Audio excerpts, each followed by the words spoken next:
Thank you for listening to The Path to Authenticity. My name's Tom Gentry. I think of this show as the opposite of small talk.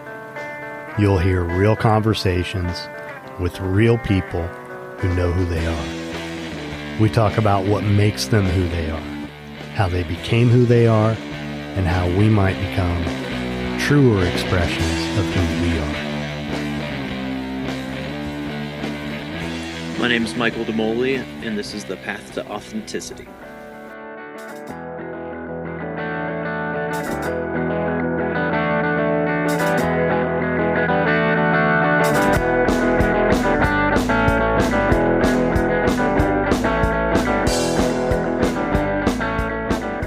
Welcome to episode 78 of The Path to Authenticity. I'm Tom Gentry.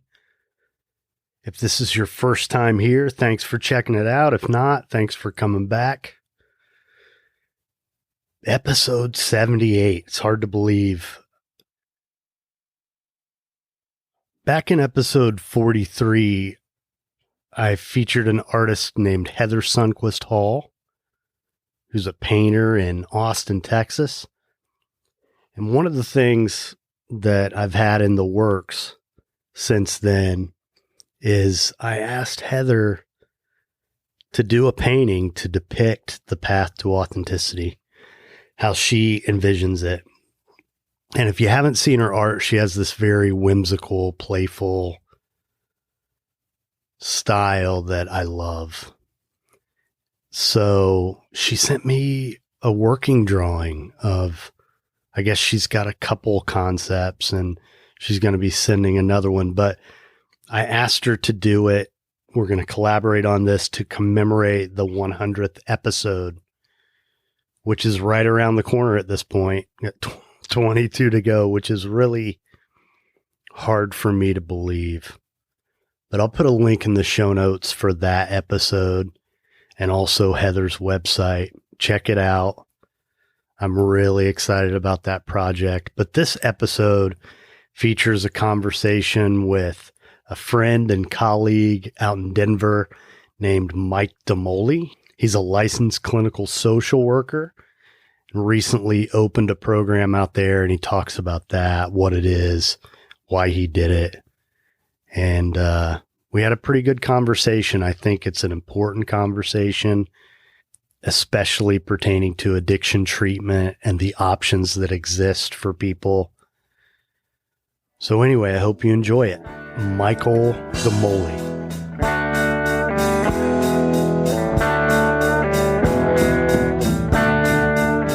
Just the product of some bad seeds. Just some guys that ruined the weeds. Tell everybody what you do. Yeah, so I own and operate an addiction treatment center here in Denver, Colorado. I guess technically Thornton, Colorado, the north side of the metro. And it's a program specifically for opiate addicts to find both like the recovery services and recovery community that they need, as well as like the medical piece and the harm reduction, what we call medication assisted treatment that they need. So we're a unique program here in Colorado. We carry a specific sets of licenses that allows us to do like the controlled medication piece for Suboxone, as well as the addiction outpatient treatment here in Colorado. So we are the only program duly licensed for what we do. So, Oh, wow. Yeah, we're brand new. We just opened a few months ago, and we're excited. And it is an exciting time in my life. And I'm just so grateful that I'm able to kind of provide this service to the people in need here in Colorado. And, we're in the midst of this terrible opiate epidemic.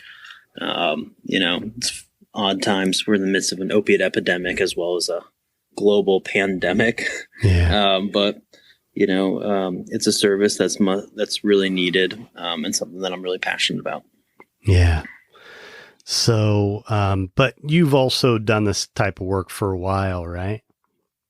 I have, yes. About 8 years now. I've been working in the field. I've been sober for about 9 years. So ever since I kind of got out of treatment myself, I've sort of been hanging around the field personally and professionally. And this is where my career has taken me so far. Yeah. Well, so, your approach to treatment is unique, and it's also somewhat safe to say it's a little controversial, right? Wouldn't you say? It is. It is controversial. I would use the word stigmatized. That's a good word. Yeah. Yeah. So can you explain that a little bit? Yeah, absolutely. Where to start? There's so much stigma in this field already. There's so much stigma around addiction, substance users. Why would people do that to themselves? Why would people live that kind of life? And I think a lot of it comes from ignorance, and I use that in the most loving, caring way possible. It's easy to have strong opinions about the things that you don't know, and addiction is something that's not easy to understand. And when you don't understand it, you look at the behaviors, and addicts are known for having very obscene behaviors that don't make sense. And when you can't put that in context of the brain disease that it is, it's easy to have a lot of judgment around that, which builds stigma. Well, and I would add that, one of the things I've observed over the years, it's an illness that hurts people. I mean, we do wreckage. And so, if you really take a look at it, it's hard, you'd be hard pressed to find someone who hasn't been affected by addiction somehow. And a lot of times, if they've been hurt, they have really strong feelings about it. And because they're hurt and they kind of don't know how to deal with that, they immediately go to judgment.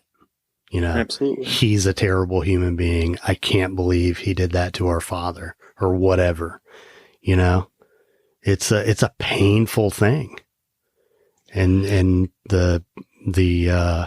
then on top of it, you have people who work in the industry who've had their own experience with recovery. And I know, there's just a natural inclination for people to think, I did it this way, so that's the way. And if you're not doing it that way, then you're not going to get better.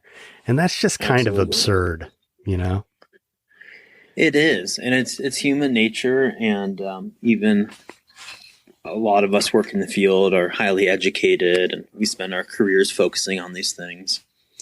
And it's hard to unlearn the things that we learn, and it's hard to keep an open mind to new pathways, to new approaches, because what works for us, we think is going to work for other people. And it's also, it's scary sometimes, right? Treating the people that we treat, working with this population, seeing the high mortality rate. It's scary, and adapting new approaches to treatment when the consequences of doing so can be so high for our people. It's a scary thing for a lot of us to do. Yeah. And this is one of those things, medication assisted treatment, that people who work in this industry have such strong feelings about it. Right. They can't see it clearly oftentimes. So, and I've seen great facilities recognize, there's a need for a different approach that some people would benefit from, and they might be doing it with 1% of their population, but the naysayers out there look at it like they're treating everybody that, you know what I mean? It's hard for people who are opposed to it to even have the least bit of open-mindedness about it. It is. It absolutely is. And for good reason. I'm not trying to knock those people. I think a lot of the reason that there's a lot of stigma around MAT treatment is that there's a lot of poor MAT treatment in this country. Yeah. That it is something that needs to be done well, needs to be done correctly. And a lot of places, a lot of people don't have access to good MAT treatment. And because of that, they can get a stigma when the treatment's not done well. And that's kind of my whole mission statement here. If I had to, I have a mission statement for my company that we use, but the one that I really want to use is just where it's MAT done right. Yeah. That is really my mission here, is to do medication assisted treatment correctly. Yeah. And at the end of the day, I am just a big believer that MAT saves lives. Yeah. if we look at any kind of global scale for opiate users in recovery or in early treatment, those who are on MAT are more likely to be alive 3 months, 6 months, a year, 5 years from now than those who aren't. And you can't find recovery if you're not still alive. And at the end of the day, I think that's an important piece to remember. So can you talk about why you decided to do this? Well, it was exactly that piece. I'm in recovery from my own opiate addiction, and I've been working in this field from the early days, the opiate epidemic, 10 years ago till now, and working with people of all ages and demographics, and just seeing the need that there is. And as I said before, just working through so many heartbreaks of patients who haven't had the care that they wanted or the care that they needed and are no longer with us. Friends, coworkers, colleagues, the number of people who have succumbed to this disease is immense. And I wanted to do my part to change that. Yeah. And I wanted to bring together, MAT done right of there's two kind of main camps I think of when I think of MAT. When I think of opioid treatment, I think of the medical professionals who come from a very medical model, and it's great. They understand the disease, they understand the brain, usually in ways that I don't. But a physician is generally trained to see solutions to problems, to see improvement. And with that, in MAT, that means medications. And there's some great medications out there, Suboxone, Subutex, Naltrexone, Vivitrol, things that we can talk about later. But then the other camp is the clinical camp, the people like me, the social workers, the counselors, the family therapists, the addiction therapists. And although we understand sometimes the need for pills, we understand the need for therapy to address these core issues that are going on in somebody's life, to look at why is somebody in pain? Why does somebody feel like they need to take painkillers over and over again, despite the consequences it has in their life? And how do we help those people resolve these deeper issues that they can find recovery? And it sounds funny, but these two camps, the medical camp and the clinical camp, there's some settings where they overlap, but in a lot of places, they really don't overlap that much. And a lot of people who are receiving MAT in at least our state here, who are going to their doctor's office and getting Suboxone and taking that medication, and that's helping them. A lot of cases, they're doing less heroin, or they're not doing heroin or pain pills anymore. But the vast majority of them are receiving very little therapy. And vice versa. A lot of people on therapy in our state, or in treatment centers aren't receiving MAT. To our credit, it's improving. There's more access to MAT in that clinical setting, but it really, it is still, most people don't have the access to it that they need. Well, and you mentioned those two camps. That's why, and in my experience, probably the best case scenario, especially for a residential treatment facility, is that they have a medical director who's sober. Yeah. And a lot of great facilities do. Yeah. And it definitely pays off because they get need for the deeper work. They know it's not just about the physical part of it. Absolutely. A medical director who's either in recovery or really understands the culture, the community, and the needs of somebody in recovery is worth their weight in gold. Yeah. Yeah. So how long have you been doing this now? Just a few weeks, or? Our treatment center has been open since June 1st. So 6 weeks. Wow. Maybe coming across our 7th week. Yeah. And so how is the COVID-19 thing affecting you? What's happening with that? It is it's a trying time for us. It's difficult. There's new challenges that we wouldn't have had a few months ago. And at the same time, I think the service is needed more now than it has ever been before. That means I need to jump through a couple extra hurdles to make this happen. It's what I got to do. But I've seen just about every patient who's walked through my doors in the last 6 or 7 weeks has talked about how much COVID has impacted them and how much it's impacted their drug use. You know, people who had good recovery all of a sudden were stuck at home. They weren't going to work. Their recovery meetings had to close their doors, and they lost their routine. They lost their schedule. They lost their support system. They lost their access to 12-step meetings. And what that happens is a lot of people struggle. And when they struggle, they go back to the behaviors that they know that they're used to. And unfortunately, a lot of those times, they're not good for you. Yeah, it's funny because I've had people who I have put in treatment during this time, and then they get out and it's just nothing like it was when I got, everything has changed so drastically. Yeah. You can't even go to meetings.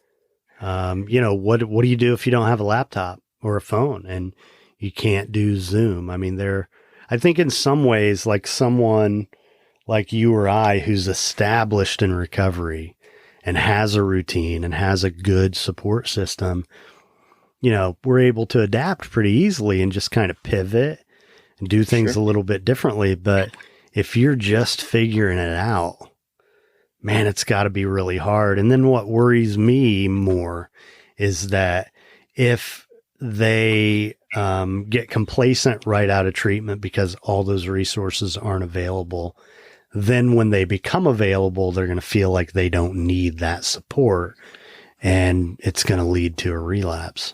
So it's a weird time, man. It really is.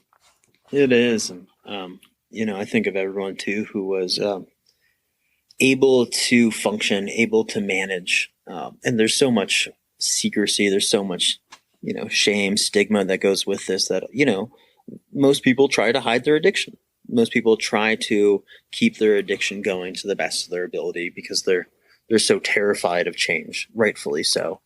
And how many of those people have now lost their options to hide their addiction? It's one thing if you work 40, 50 hours a week and you spend time with your friends and et cetera, outside of work. But when you're at home around your family, your loved ones 24/7, you just can't hide what you used to be able to hide.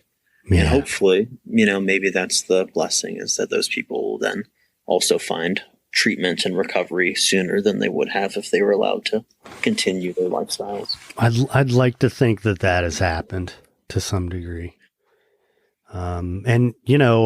To my surprise, when this, shutdown began to unfold, I just thought treatment facilities were going to really have a hard time admitting patients, but it kind of seemed to work the other way around. They might have gotten a little bit busier. Yeah. And hopefully, too, people are recognizing that if they're out of the job right now, maybe this is the time to get help. Maybe it removes some other barriers to care for those few that have the privilege to make that happen. So where'd you grow up? I grew up in beautiful Youngstown, Ohio. Youngstown, Ohio. Do you know where that is? Where is it in relation to Cleveland? So it is east, a little southeast of Cleveland. Okay. So it's right between Cleveland and Pittsburgh. So it's north. It's north. Yeah. It's on the east side of Ohio, 10, 15 minutes from Pennsylvania.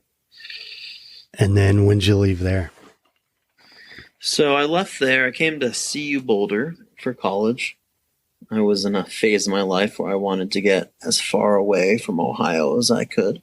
And I think I was one of those people that saw the mountains for the first time and followed their calling out here west. So I lived in Boulder for 4 or 5 years, attempted to go to college and failed that fairly miserably a few times. And through the grace of God and my family system, I found my way into recovery and ended up moving to Prescott, Arizona for treatment, and called that place home for about 4 or 5 years. Wow, Prescott, huh? Yes, there's a lot we could say about that town, but it was nothing but good to me. Oh, that's good. That's good. I found good people and good fellowship. I found a good job and started me on my career path. My early days in recovery there, my early days in 12-step meetings and things like that, forged some friendships and some bonds that invaluable to me. Well, I imagine it's like a lot of communities that have a lot of resources for people in early recovery, and that, if you look at the odds of success, there are going to be a number of people who fail. So if you're not committed, it's really easy to end up with the wrong people and for things to get really bad. So, but if you are, then you have a wealth of resources at your disposal. And, I grew up in Indiana and came to South Florida, really before it was people even really knew it was sort of a hotbed of recovery. But it has really mushroomed over the last 20 plus years. It's been wild to watch it happen, but there are other communities and there's been such a need for it. And the story you tell of like going to college and not succeeding at being a student is so common. That is the story, right? Of young guys going to treatment. If you had to choose one, that's the one that you probably see most often, right? Absolutely. Yeah. Absolutely. There was, the academics of college was not my issue. It Right. wasn't learning how to Right. study, Right. When I left CU Boulder, I, had finished maybe, 2 years worth of credits with, I think I had a glorious 1.9 GPA or 2.0 GPA. And, since I got sober, I've done 2 master's programs and finished my bachelor's degree. And I've had a 4.0 straight all the way through. And I promise you, I haven't gotten any smarter Yeah. throughout my years. Yeah. You're focused. Yeah, I was focused, and I had found something that I enjoyed studying, which makes a big difference. Now, so to me, one of the things that kind of fascinates me, and, being a guy who also got sober really young, my path was I was working full time and going to school part time and had another job part time and going to another school part time and like literally trying to cram everything I could into my life so that I wouldn't have time to drink. And then I rushed through it all so that I would have time to drink. I was trying so hard to control my illness, but, in hindsight, and when I got sober, like there was, the facility I went through, the men's program was full and there was like one other guy in his 20s. Everybody else was 35 plus, my roommate was 67. There was an 80-year-old on the unit. Like it just wasn't like that. And now everyone practically who shows up to treatment is under 30 and a lot of times under 20. Yeah. It's just changed a lot. But to me, what I have looked at over the years, one of the things, missing parts that I think we don't always look at is that transition into adulthood, or, I think of it, the transition into manhood, because that's really what it was. I wasn't prepared to be an adult. And Right. because I wasn't prepared emotionally to be an adult, I went to substances to change the way I felt, but also there was a lot of fear about, what the hell am I going to do with my life? Can I even do it? It's really tough to come of age at that time in life. And, if we don't have adequate support, we're pretty bad at it as a culture. We're pretty bad at teaching men how to be men, teaching boys how to be men. Absolutely. Well, I think of this idea of like mentorship, of like leadership, of like we don't just figure it out one day of how to be a man, right? Right. We learn. Somebody teaches us. Usually somebody shows us the way, and generally that's supposed to be our fathers. But most of us, when I went to college, I was thousands of miles away from my dad. Yeah. And in a young college environment in Boulder, Colorado, who is that father figure? Like, who is those mentors? And I think a lot of us, we have difficulty finding that, or we have Yeah. difficulty realizing that that is even something that we need.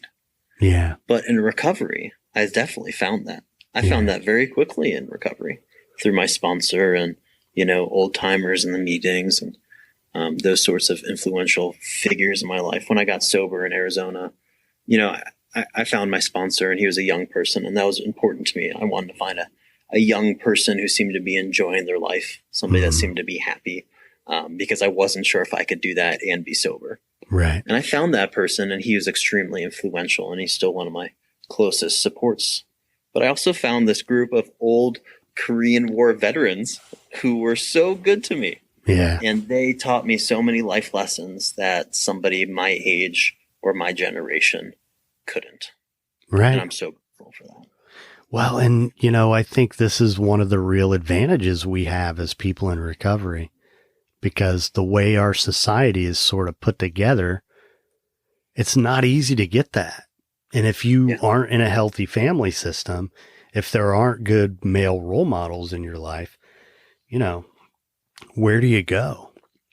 And then also you add to that we do such a number on men emotionally, like you do not feel. And if you do, there's something wrong with you. So we repress everything, which, so we're not like women have intimate relationships with each other because they're talking to each other about what's going on. And it's like verboten with guys. So we don't do that. And the next thing you know, you're married and 40 years go by. You don't even have any friends. I mean, so many people experience that, but just the way, and, we talked about this in a recent episode, just the way recovery works. I mean, there is built-in mentorship, same-sex mentorship. And we do need other generations of men to, Robert Bly, I don't know if you know about Iron John, the book Iron John, but one of the things he talks about is that young men need the admiration of older men. We need it. And I think about like when I had jobs in high school and there were certain customers who were older guys who would or even supervisors, guys who just showed me that admiration. And man, I just basked in it. I mean, it felt so good to have that. And, we need more of all that stuff in our culture. We really do. And yet we're so separated, right? We are such a generational culture. Elderly people do their thing, and boomers do their thing, and millennials, we do our thing. When we live in big cities, maybe it's different in smaller towns or other parts of the country or other parts of the world. I don't know. And I think probably what you do for a living, is irrelevant too. I can think of back in my days of, carpentry work. I was actually an apprentice and I had journeymen who were grooming me and who I was working with. And, you have to put in the time to be a journeyman. So they were older guys, but by and large, I mean, that kind of stuff happens at work. And with work, there are inherent boundaries in the relationships. It's not supposed to be friendship. So there are limitations on that too. Absolutely. Yeah. Absolutely. Yeah. I love what you said around young men need admiration from older men. I think it's really true. And I had, I talked about those older gentlemen that I knew in Prescott, Arizona, and there's one who was particularly important to me. Arnold Woods. He was a big part of my life and my early recovery, and he's since passed on, but I still think about that sometimes. And, I'm at the point now where I feel very secure in that relationship and what he meant to me. But there's days where I leave work and I say, Arnold would be proud of me today. And that carries me. Yeah. Yeah, man. I mean, it's just, I think about the guys who've served that purpose for me over the years, and it's, I mean, occasionally it's like a client's parents or something like that, but Mm-hmm. it's happened in the 12-step community, it's happened in work, and it's lately I've been in contact with a high school teacher who was really important to me. And I just on a lark decided I'm going to call him. And called him Thursday or Friday of last week. And, we didn't miss a beat. It had been probably 20 years since we spoke, but he was one of those guys for me, who showed me admiration, who, I think of him like as a champion for me, like he believed in me and built me up. And that long ago, yeah, even to this day, I have felt so good the past few days because of our interactions. It's so nourishing. It really is. And I also, one of the dots I was able to connect was, as a guy who works as a coach, counselor, I mean, I kind of wear some variable hats, but there's a certain sort of energy that I have towards guys who I'm working with. Sure. Which I think you've actually witnessed at times, but like an attitude that I think is loving, but also like, don't be a knucklehead. It's firm too, Sure. it's firm too. And it hit me. I was basically doing what that teacher did for me. So the same sort of playful, firm, fun, but serious kind of vibe that I got from him is what I pass along to the guys who I'm working with, It's amazing how that stuff just, it works through us, I love the context of that. And like in the context of that, like growing up, I think we need those things, right? We need people in our lives to just love us, to admire us, to appreciate us, to just validate who we are. And at the same time, we need those people to also say, but this is acceptable behavior and this isn't. Right. This is good. This is okay. This isn't. Well, and another key lesson in that, though, is this, because I had love from that guy before he ever chastised me in any way. You know what I mean? Yeah. So that came first. Right. And I think that's the way that it really works. And too often as parents or leaders or whatever, we forget how important it is to just give a shit. That has to come first. Like, I care about you. And to establish that, so then when you call somebody on their stuff, they get it. Like, maybe I disagree, but he wouldn't be saying this if he didn't really believe it because he cares about me, Yeah. Yeah, it's, isn't this cool to like go through this stuff in life and then end up where we are, where we get to be there for somebody at the darkest time in their lives and be there to help them change. Absolutely. It's such a blessing and an honor, I think. I mean, it's really a privilege to do the kind of work that we do. And I think I don't like it when people forget that, these are people's lives. I've, there's a part of my job that is difficult, and that is being on call. Yeah. It's being on call and it's being available to clients and patients when they need it. It's a part of my job that I used to dread, It's like I want my weekends not to have to be tied to my phone. I don't want to have to stay within a 25-minute radius of work. And it was actually something that happened really early in my career.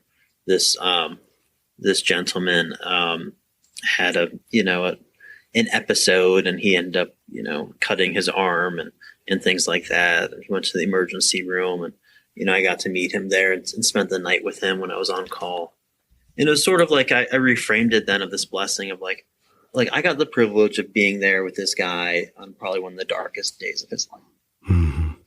And was I effective? Did I save his life? I don't think it was any kind of like grandeur thought of just like, what a privilege. Who really gets to say that? Like, I got to be with somebody on the darkest day of their life.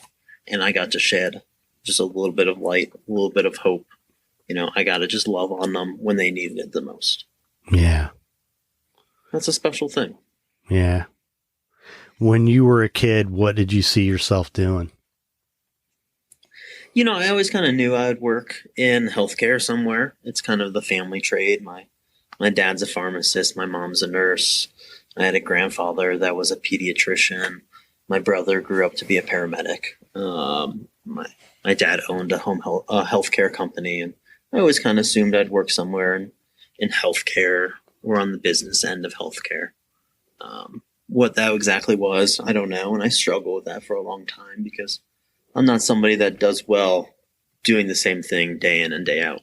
Mm-hmm. I definitely need some structure in my life, but I need variety. I need new experiences. I need to be challenged.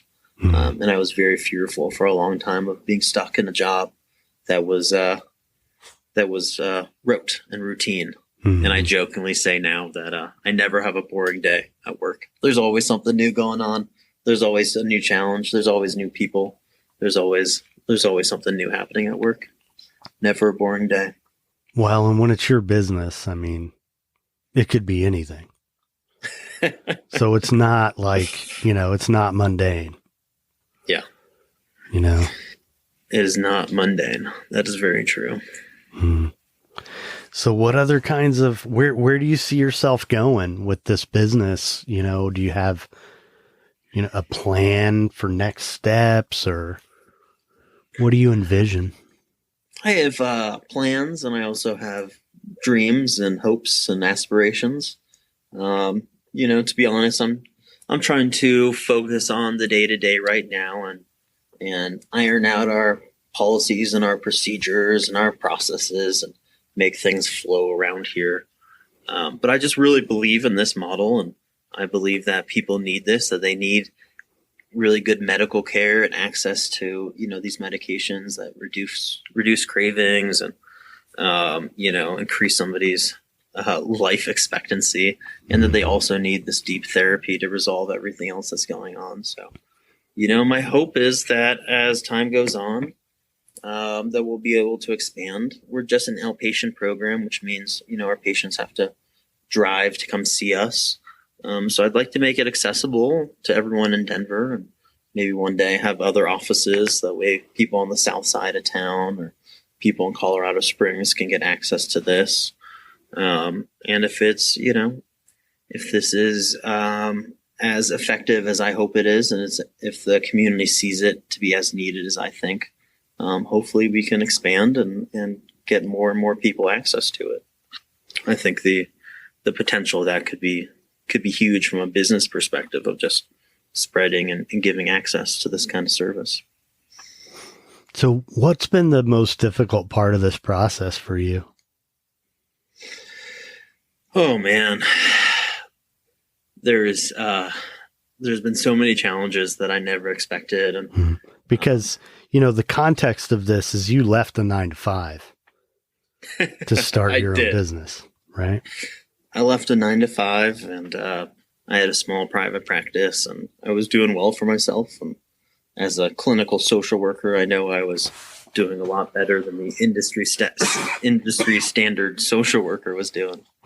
I've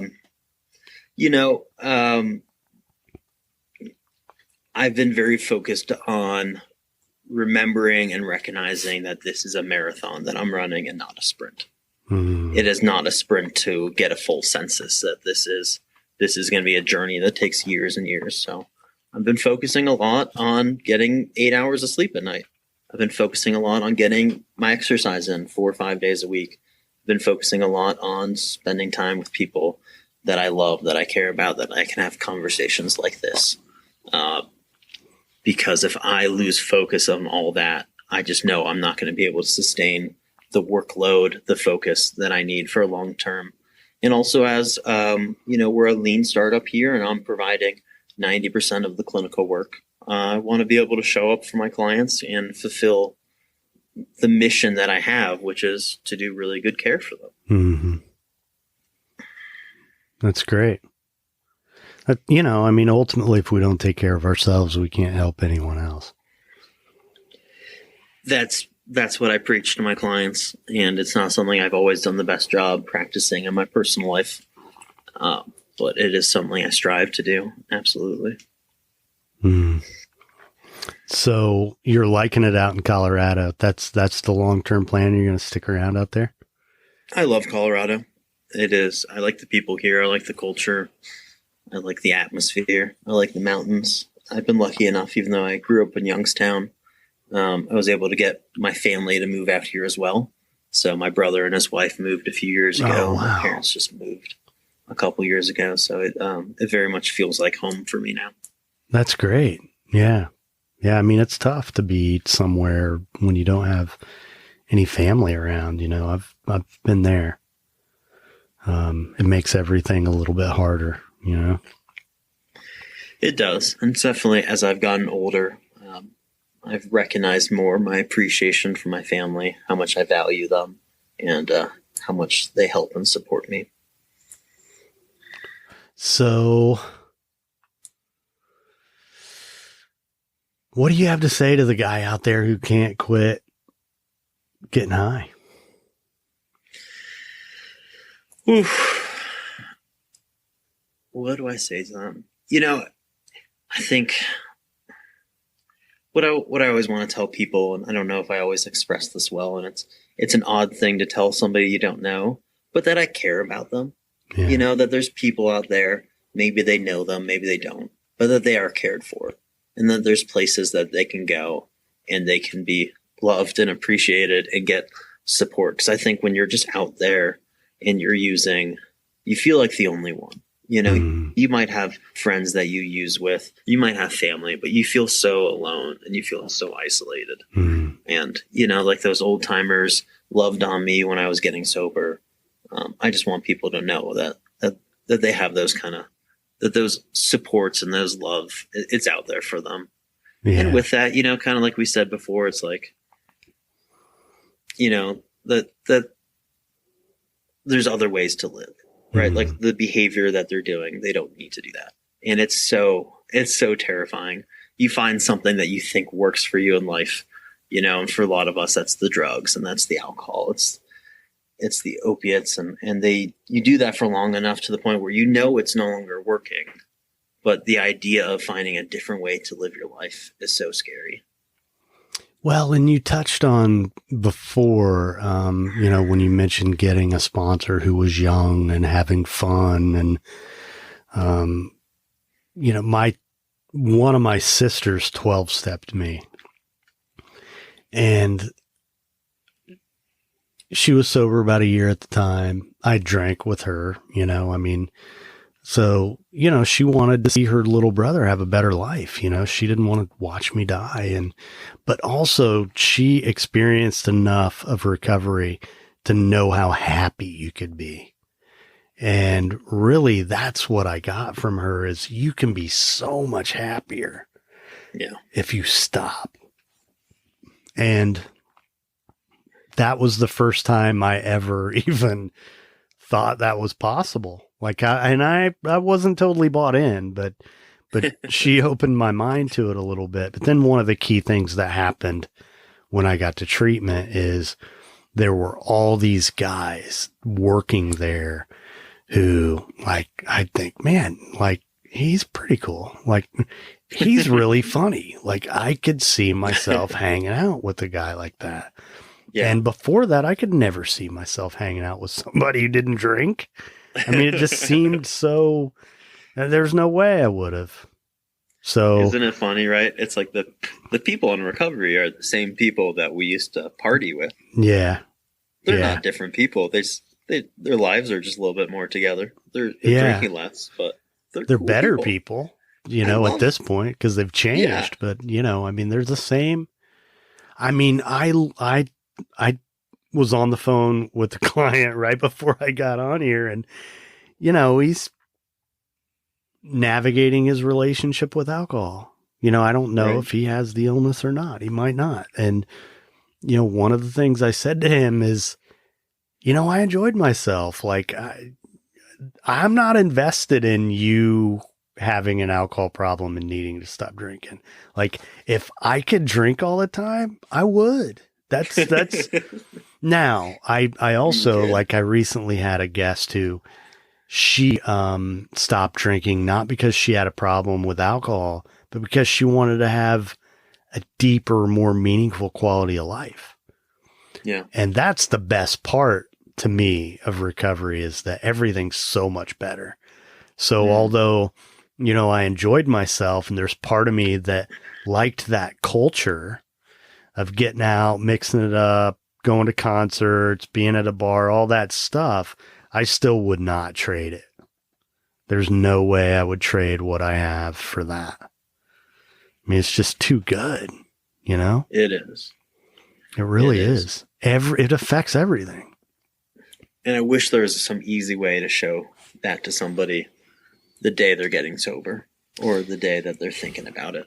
Isn't that the hard part? You can go to meetings and you can find those people and you can listen to the podcasts like this. Yeah. But it is a hard concept to understand. Yeah, So, and you kind of got to feel it. You got to feel it. Yeah. And it gets worse before it gets better. Yes. Those first few months, even sometimes first few years for people, are so much worse than their last year of using. Yeah. And it takes time before it gets better. And then for a lot of us, I think, for me, there's a point where it was just exponential growth. Every day was 10 times better than the day before. Yeah. Well, and I think that's that patience it takes until you feel better. With opiate addicts, it takes a long time. It does. It's different than some other drugs of choice, I mean, the post-acute withdrawal symptoms just linger for so long. It takes the brain a long time to heal. It takes the brain a long time to learn how to make its own dopamine and serotonin and all those things again. And I think at the end of the day, when we talk about MAT, we talk about Suboxone or buprenorphine. That's one piece that it really helps with.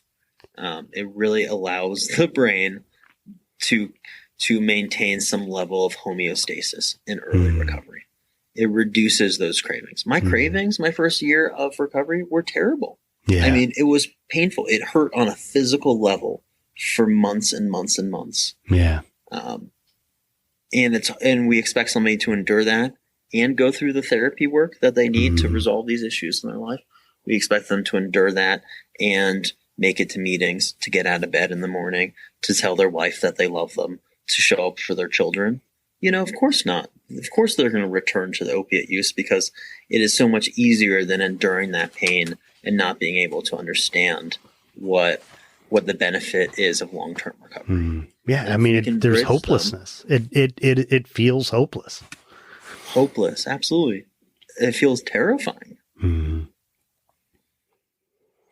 So, if you had to go back, to a time in your life when Mike needed to hear something, piece of advice or whatever, when would that have been, and what would you tell him? Oh man, that's a tough question. I wonder if I would have listened to myself. I was a stubborn person at many times in my life. But I do like this conversation of, if I could have gone back to one of my early days of recovery and just said, hey, 9 years from now, you're going to be living the dream.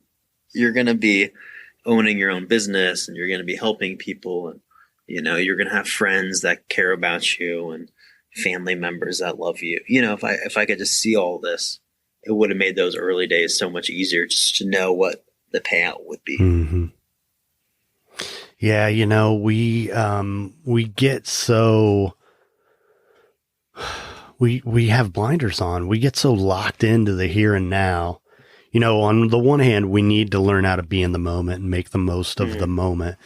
But on the other hand, we get so fixated on what's going on right now that we don't often have the foresight to imagine just how different life can be in such a short span of time.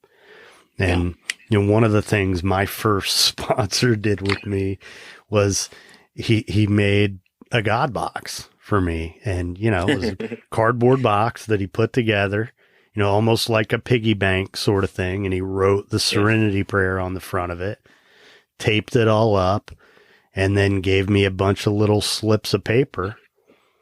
And, every time you need to give something to God, write it down, say the prayer, put it in the box, and then go back to that a year or two from now.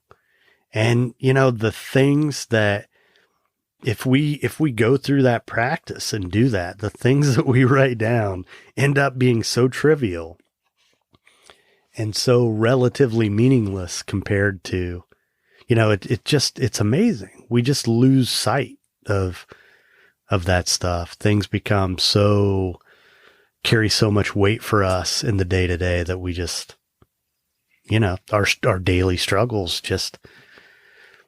this is, things work out. That's really what it boils down to. Things tend to work out. If you keep trying, you keep showing up. I mean, and that's where, my faith goes ultimately. And that's a real gift of sobriety for me, is that the real hard times, going through something, the real big challenges, I have this ability to not freak out, because the hardest thing I could ever possibly do, I was able to do by the grace of God. I gave it to God. He walked me through it. And if I can get through that, nothing's going to stop me. Not problems at a job. You know what I mean? It just, it's a kind of peace that, so much of the world, they just freak out about stuff all the time and carry around so much anxiety. And it's really a gift. It is to be able to live that way and not freak out. And every now and then I got to be reminded, but I'm sure you do too. Yeah. Yeah. Yeah. That power of perspective. Yeah. Well, I appreciate you doing this, and I hope in some way this can help what you're contributing to the world. And I appreciate that there are people like you who recognize a need to do this right, because, this is the doorway that some people will end up needing to take to recovery. And if all they have is a government funded place where all they do is give you drugs, then, they're probably not going to get better. It's definitely a gap in services in our industry that, at least being done well, like you said, you don't see it very often. And I also just kind of want to commend you for going out on a limb to do it, because I know it takes courage in the industry that we work in to do something that so many people oppose for their own bullshit reasons, or what, what I mean? It takes courage to do that. It really does. So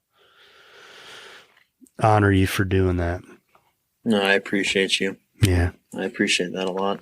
All right, man. Well, I appreciate you doing this. I enjoyed the conversation, and I'll talk to you soon, okay? Sounds good. Stay in touch, Tom. Yep.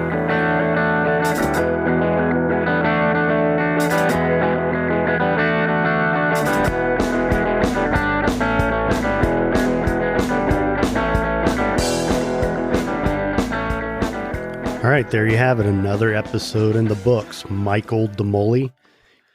You can learn more about Michael by clicking the links in the show notes. We'd love to hear from you. You can leave a voicemail by calling area code 561-247-4757. That's 561-247-4757. You can like the show on Facebook or follow us on Instagram, both at The Path to Authenticity. The show's on Twitter. That's at GentryCast, GENTRYCAST. If you're interested in supporting the show, you can find the show on Patreon, patreon.com/The Path to Authenticity. I'm doing a lot of new stuff for patrons right now. I have a limited number of spots for patrons for as little as $1 a month. And I'm beginning to produce some new audio that's only available to listeners who are also patrons. Also some writing that's only available there. So take a look at it. Patreon.com/The Path to Authenticity. So I hope you enjoyed my conversation with Michael. Got a couple episodes coming up that I'm really excited about. I'm really excited to do and really excited to share. Lots of good stuff happening. Pretty soon I'll have the new website rolled out, which is looking good, and I feel like it's going to add some value to what I'm doing here and to the whole listener experience. So anyway, I appreciate you checking it out. Thanks for listening. Be good to yourself. Wear a mask. Be socially distant. Look out for each other.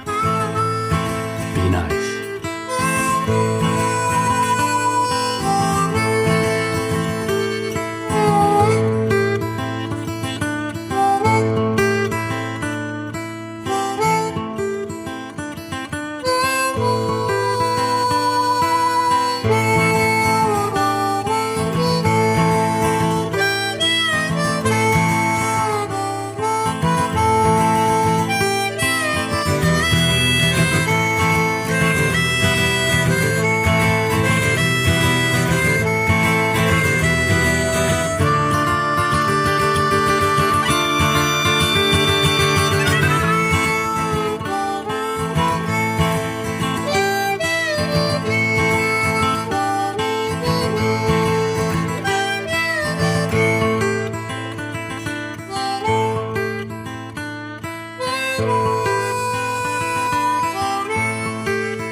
Great, honeybee. The Path to Authenticity is powered by Equivox. For digital marketing and web design services, visit equivox.com.